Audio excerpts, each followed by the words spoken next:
Always have loved athletics, and my real true introduction into the world of athletics began at the age of 6.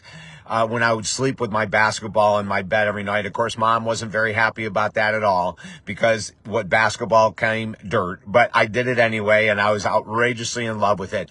I had no idea until I became a sports psychology coach. I had no idea that I was using affirmations and visualization starting at age 6.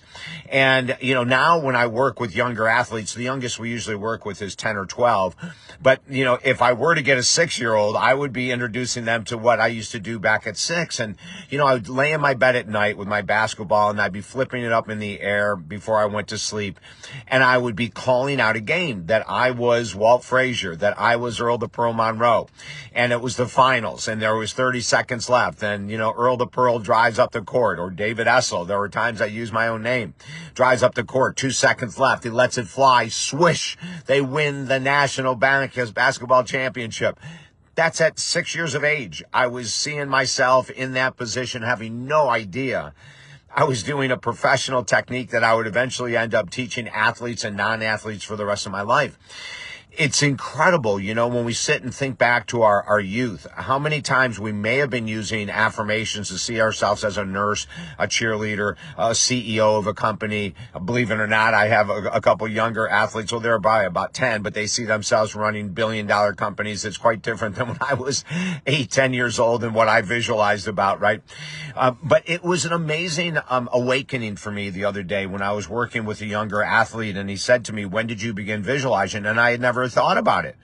And I said, "Oh my God, it was 6, and he flipped out. He said, "What do you mean 6? I said, "Yeah." I said, "I would talk to myself like I was in the finals of a basketball tournament, the NBA. And of course I had the winning shot. And of course I made it and our team won," that type of thing. And he was amazed. He said, "Where'd you learn it?" I said, "I don't know. It was just intuitively given to me." I loved basketball so much. And then, of course, all it did was get more intense, right? And as I got to be 10 and I got my own room, I didn't have to share it with my brother anymore. I plastered the walls with pictures of basketball players. That's my whole room was just basketball players. So I was visualizing at 6, seeing me in there. Now, did I make it there? No. But when I got into high school and realized that I wasn't going to be a pro, then I started visualizing playing at the college level, right? And of course, I grew up in Syracuse, New York, so Syracuse was my first choice.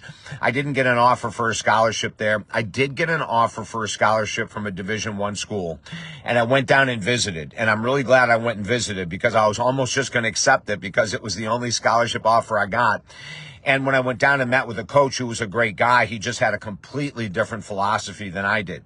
All the coaches I had been with were heavily defensive minded, and we run as much as we can, fast break constantly, full court pressure defense, constantly fast breaking. And this guy was one of those slow the tempo down, run the plays, and that just wasn't me. So I had to decline the scholarship.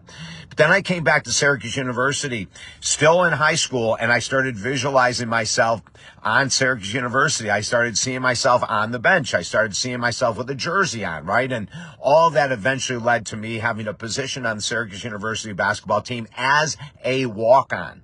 Did not get the scholarship.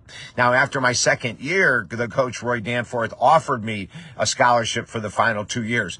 But for the first 2 years, I was just a walk-on. But I share all this because it began at 6. Now, let's switch and let's talk about you. We know studies have shown that the mind and the body cannot differentiate between something vividly imagined and something that actually occurs. So I didn't have to wait to try out for the Syracuse University basketball team to see myself as a player on the team. And I want you to think of the same thing. Right now, if you're struggling with money, the reality is money is tight. That's what we say to ourselves, right? And the more we say that, the tighter money becomes. So we start to reframe, both with our affirmations and our visualization. So the very first thing I want you to do is write down these 3 words: see it, feel it, expect it. See it, feel it, expect it. It's what I teach my athletes. It's what I teach my moms and dads. It's what I teach my entrepreneurs. When we talk about visualization and affirmations, we want to see the end result. Me with a basketball jersey saying Syracuse University was the end result, right? I want to feel it. I used to feel the excitement of running onto the court before I was even there. I was still in high school, for God's sake. than I expected. I expected to make the team. Now, does it always come out the way we want? No, sometimes it comes out better and we don't see it at first. And then down the road, we go, oh my God, I was blessed. So I want you to really think about this. If you're an athlete, use this in every area of your sport. If you're a non-athlete, use this in every area of your life, with weight loss, with relationships, with money, with addiction recovery. See it, feel it, expect it. See it in your mind that you're at a party and you're not drinking. Oh my God. See yourself the next day, wake up without a hangover, feeling tired, pumping your fist in the air, going, yes, a sober night again, type of a thing. Let's use visualization as a tool in every area of life. Many of us do. Some of us don't do it correctly. The most correct way to do it is with passion, is with excitement. You see yourself at the end result of your goal and you're pumping your fist. You're fired up. You're excited. When you're using affirmations, they must have passionate words. I am so excited to be a member of the Syracuse University basketball team. Yes. These are the ways we break through the subconscious mind to start to retrain it to be an ally versus a saboteur. Listen, I'm offering everyone a free 20-minute session on the phone. Go to the website, talkdavid.com or davidessel.com. We know the world is crazy, and I'm here to do the work that God put me here to do, and that's to help you. Take advantage of it. Go to the website, send us a message at the Contact Us page, and then my team will set up the free call. And also at the same website, 5 of our top 16 best-selling books, absolutely free. Grab all 5 right now. Have faith. Use visualization with emotion. Use affirmations with emotion. Give yourself time. Have patience. Your life is about to change.